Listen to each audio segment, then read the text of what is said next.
Hey there, Michael Griffiths here, founder of Referral Marketing Guru, and welcome to this week's Get More Referrals Today podcast. Today, I want to talk about niching and whether you should niche or not. But more importantly, how you can niche. And if you decide to go down this path, well, what are the pros and cons? Because we hear all the time that niching this or niching into there or doing this allows you to create a bigger and better business. But is it always the case? Is there some cases where, you know what, it's actually not the right thing to do? Let's dive in and let's explore that. As always, if you love the episode, make sure you subscribe, make sure you follow us on our socials, make sure you jump onto that YouTube channel where every week there are 2 videos that go up every single week, helping you to be able to grow your business, quadruple your referrals, double the lifetime value of your clients, and pretty much stand out in the marketplace by turning everyone around you into raving fans. And again, if you think the episode can help someone else, make sure you share it with them also. So let's dive into this. And I'm going to start off with, what is niching? What do you mean by should you niche your business or not? So when we talk about that, we talk about should you be specific in terms of who you help or how you help them. And there's 2 different ways to be able to niche. Now, most of the time when you first go into business, it's like, anyone that'll pay me, great, let's take them. And then all of a sudden, you start to realize that, okay, your thin works. You can actually help people. You do get people results. And then you start to go, well, who are actually the people I really enjoy helping? Or who are the people who really need the thing that I do? And over time, you start to see these patterns and you start to understand the demographic a little bit better. So when you niche, there are sort of 2 ways that can happen. And I've done them both. So I'll talk about them and I'll talk about which way I feel is probably a little bit stronger. If you're at a point where you're thinking, okay, how could I do this within my business? So the first way is where you help a particular type of person. So you've got your business, you know what you do, you know the service you can provide, you know the results you get, you know the outcomes of how you make that person's life better. So you can go, okay, let me do that for a particular group of people. So let's use this as an example. I'm a financial planner and I know that I can help my clients to build wealth and to be able to use the assets they've got around them to be able to build more assets and to be able to create this freedom and this security and this livelihood that they would really love to be able to create for the future. So I understand how I help. Now, for most planners, they're like, oh, I can do that for everybody. And 100% you can. And that's the same no matter what business you're in. You can do that for pretty much everybody. But the problem is when you try to do it for everybody is, who do you market to? Where do you spend money to get yourself seen? All of a sudden now, you're trying to get exposure over here and over there and over there. And now you're splitting the energy of you and where you should be into hundreds of different parts rather than just one part. So instead of going, well, I can do this for anybody, you pick a demographic. So the financial planner could go, hey, we help tradies to be able to create wealth and create the freedom and security for their life going forward. Or we help allied health professionals, or we help IT professionals, or we help insert who it is. Compare that to we help mums and dads. Well, where do you go? You can see mums and dads pretty much everywhere. So the bigger it is, often the harder it is. You see, the financial planner over here who goes, oh, we help high net worth individuals. Okay, great. Where are you going to go find high net worth individuals? They could be at the golf club. Maybe, maybe not. How are you going to actually ascertain that one person versus another person fit your criteria of high net worth individuals? Or they might have holidays somewhere, or they might buy a particular type of car. But you can see it's so much harder to be able to do that. Now, it gets even harder if you just say, we help mums and dads. where do you find them? You can find them at schools, you can find them at sporting associations, you can find them at the cafes, you can find them in the supermarkets, you can find them anywhere. And now you would go, well, because I can find them anywhere, that's got to be easier, doesn't it, Michael? In fact, it's not easier. It's actually harder. So where most planners sit at the moment, where they go, well, we really can help anyone, or we help baby boomers, or we help Gen X, whatever it happens to be.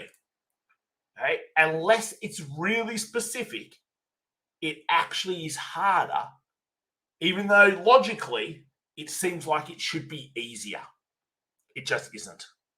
So if I went as a financial planner, we help tradies to be able to make their life better, create the freedom they want, create the wealth they want, be able to turn their business profits into recurring wealth. Okay, where do I go and find these tradies? Well, now I can look for associations. I can look for various expos, conferences where tradies hang out. I can look for different publications where they happen to be. I can go and find different groups that they belong to. And because I've narrowed my thinking from this everybody to this one, you just know who your people are. And now you become stronger on how you help them. You learn so much more about them, and then you improve the way you do things. You improve your language towards them. You start resonating with them better. Now, think about it from the flip side. If I was a tradie and I wanted a planner to be able to help me, would I want a planner that specializes in tradies? Or would I want just anybody who does everything? Do you go to the vet to get your animal looked after? Or do you just go to a normal doctor? Do you go to the dentist for your teeth? Or do you just go to your GP? Do you get the pool person to come fix up the pool? Or can the handyman do it? See, already in life, we're conditioned that we actually want somebody who specializes in being able to give us the solution we believe we need, not the generalist. We already do that. We do that everywhere throughout life. So how can you start making yourself the specialist? How can you change? And most of the time, most people don't do it simply because scarcity mentality. Hey, well, if I don't just do all mums and dads, I won't have enough clients. But when you really think how many clients you need, there are more people than what you could possibly ever work with. And you will never even come close to being able to reach that number. So therefore, there probably could be another 10, 15 people who do what you do.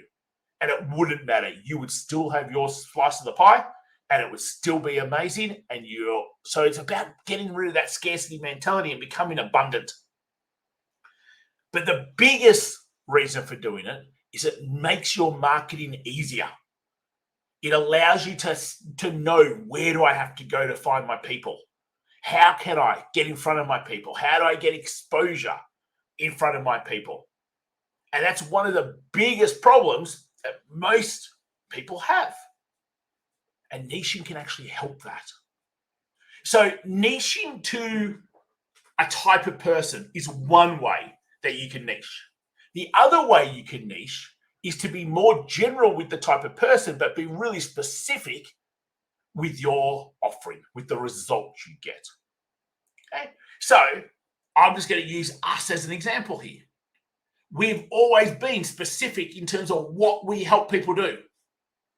Get more referrals and be able to keep your clients, the lifetime value of your clients, double it and keep them for longer. We're really specific.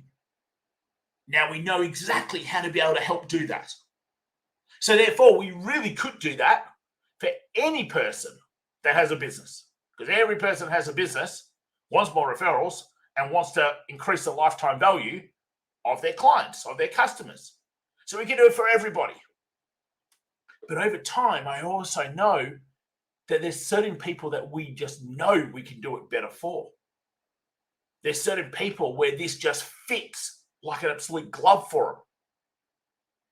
But there's also certain people that it's just more fun to work with them than other types of people. So even though we could do that, what I tend to find is it's not as bad as we do it for everybody, but you start to divert your energies. You go, well, we could do it for accountants, and we could do it for planners, we could do it for mortgage brokers, we could do it for coaches, and we could do it for consultants, and we can do it for IT people, and we can do it for HR people. And okay, now I've got to go talk to all of those associations. Now I've got to go and find where do all those people hang out so we can try to partner with those people.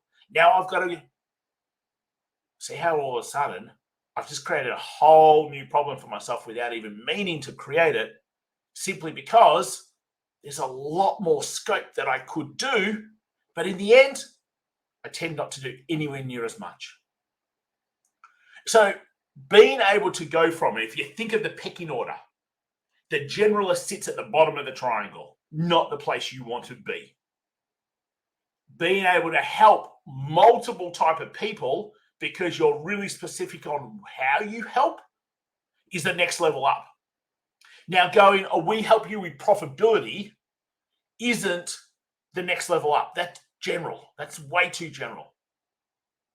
You've got to be able to have a way. We help you with Facebook ads. They're specific. That's all you do. You don't do anything else. We help you with online marketing. Too general. Most business coaches, way too general. We'll help you grow your business. Great. So does 20,000 other people.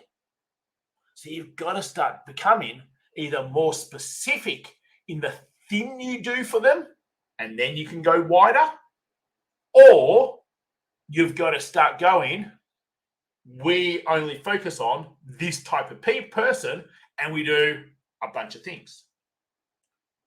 So we only help financial planners to be able to build $1 million plus business by quadrupling their referrals, doubling the lifetime value of their clients, and making them stand out in the marketplace by having raving fans all around them. Really specific. So now I go, great, where do those people hang out? That's where I want to get in front of. That's where I need to be able to go and hang out myself. They're the publications, the trade shows, the expos, the events that we need to be at. See how it just became so much easier by simply niching to who we help and how we help them. So you can hear that and you go, oh, but, and you might have all this going on in your head right now where it's like, but what do I do with the current people I've got? Nothing, help them. Just start looking more so for the type of people that you can really help and become a little bit more niched. Because it actually, in the long run, makes it easier for you. In the long run, it actually makes it more fun because you will create this movement, you will create this tribe of people who are all very similar. And all very similar in terms of the desire to remove a particular pain point. And therefore, you can do so much more. You will constantly become obsessed with how you can make those people's lives better, rather than having to split your energy, having to split your focus, having to split your thinking. And if I'm being really honest, that is the number one reason why niching is so powerful. So if I was to ask you right now, like, what's your mission? And most people's mission are really quite wishy-washy.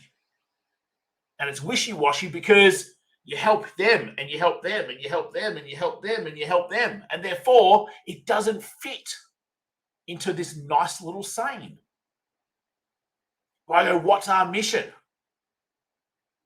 To ensure every financial planner on the planet can grow their business and create greater impact for their clients.